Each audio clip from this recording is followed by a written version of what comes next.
Hello, welcome to my yoga practice. I was actually just finishing up, but before I finished up, I thought I would show some of you the things I do daily to help me bring me back to my center. I started my yoga practice a little over a year ago, and it pretty much took over my life. I was going to yoga every single day, sometimes twice a day, and I was meditating at least twice a week. Doing these things was very important to me.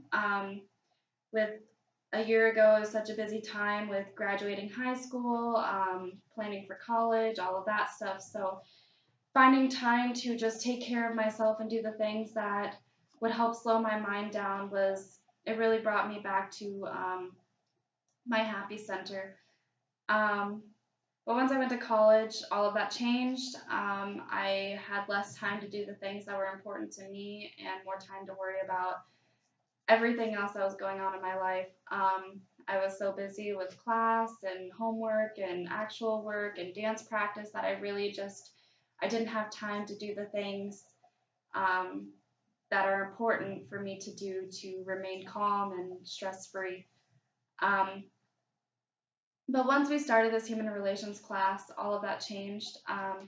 We had more time to focus on ourselves and reflect on ourselves and the things we need to do to help remain this person who is calm and I guess lives a less stress free life, a less stressful life. Um, the first assignment we did with the 20 being off of our phone for 24 hours, that I think had the biggest impact on me.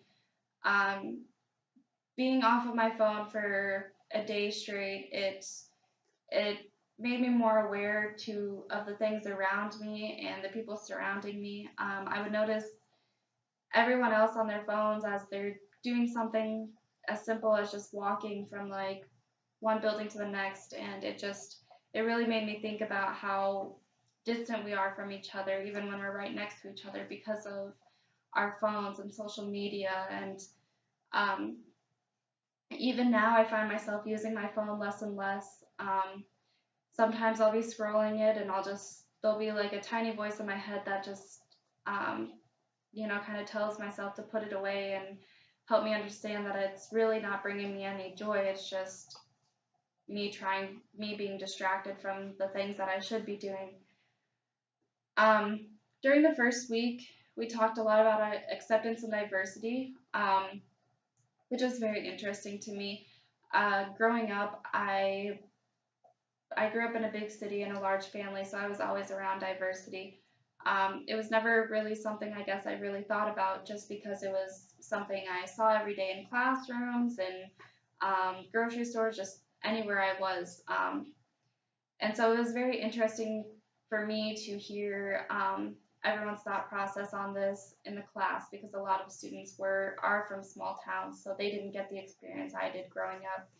So it was really cool to see something as simple as where we grew up and how it can affect our thought process and how we view others. And yeah.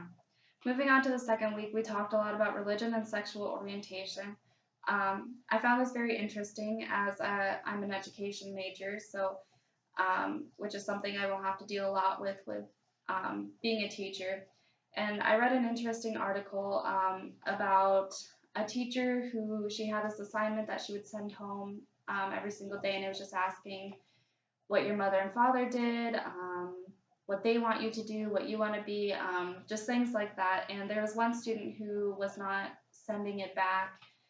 Um, so she had a meeting with the parents, and she found out it was because he has two dads, and on the sheet of paper it said it asked what your mother and father did instead of just asking like what your parents did or whatever. And the teacher didn't even realize that something like that, can be upsetting or make others feel left out. So it changed her style of teaching, and she put more thought into everything she did to make sure that something like that never happened again.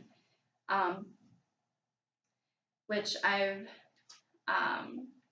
is important to me because I want to be a teacher and I want to make sure that all of my students feel accepted. And it just made me think about how small things that we do sometimes that we don't even realize are hurting others or things we say that can just make others feel left out. Yeah.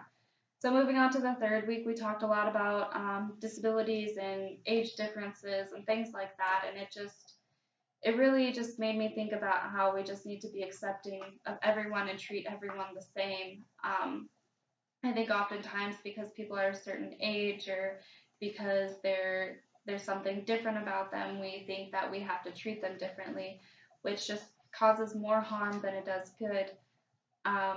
It's important just to I've learned that it's important to just treat everyone the same and, just make everyone feel important. And, um, yeah, and the schizophrenia videos were very interesting to me. They really made me think about how powerful the mind truly is, especially the TED Talks video where she was using those negative voices to dig deeper inside and find problems in her life that she could work on to help those voices become more positive, which it was sometimes finding the negative aspects in your life is something, we all try to push away. And I think from that video, I learned that it's important to just face your fears head on and um, just try to figure out what you can do to get over them and help make yourself um, happier in the process. Yeah. Moving on to the two books, Tim Ryan's book was something I really, really enjoyed. I actually have two books here that I got last summer that kind of tie into like what he talks about. This one is The Power of Relaxation. It just talks about aligning your body, your mind, and your life through meditation. Um, and then this is just a Time magazine over mindfulness, which yeah, they tie perfectly in with Tim Ryan's books about mindfulness. I found his book very interesting. I like that how he gave a lot of personal experiences, especially he gave them before he started the mindfulness practice and after. So it really helped me grasp how important this mindset is for people and to remain a healthy lifestyle. Martin Luther King Jr.'s book, it really helped me remember to stay positive and hopeful in all situations and understand that just because some people do things that are harmful or mean or hateful doesn't mean that you have to do the same to them. It showed me that love is the strongest thing that we have in this world, and sometimes that's all people need. That is all people need to change. So it's really helped me to try to think positive and stay hopeful in certain situations and try to spread love so that I can help others as well. I thought these books tied in perfectly together in trying to create that more positive mindset and help you and guide you into this person that can live a healthier lifestyle. And yeah, this class was something that I think I really needed. It's really helped me gain a better knowledge of myself and who I want to be, and it's helped me think about things that I can do to become this better person and live this better lifestyle.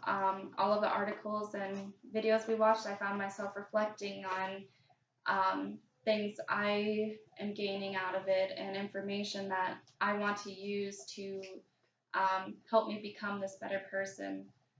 Sean Akers' words about changing the lens in which you view the world is something that really stuck out to me. Um, I find myself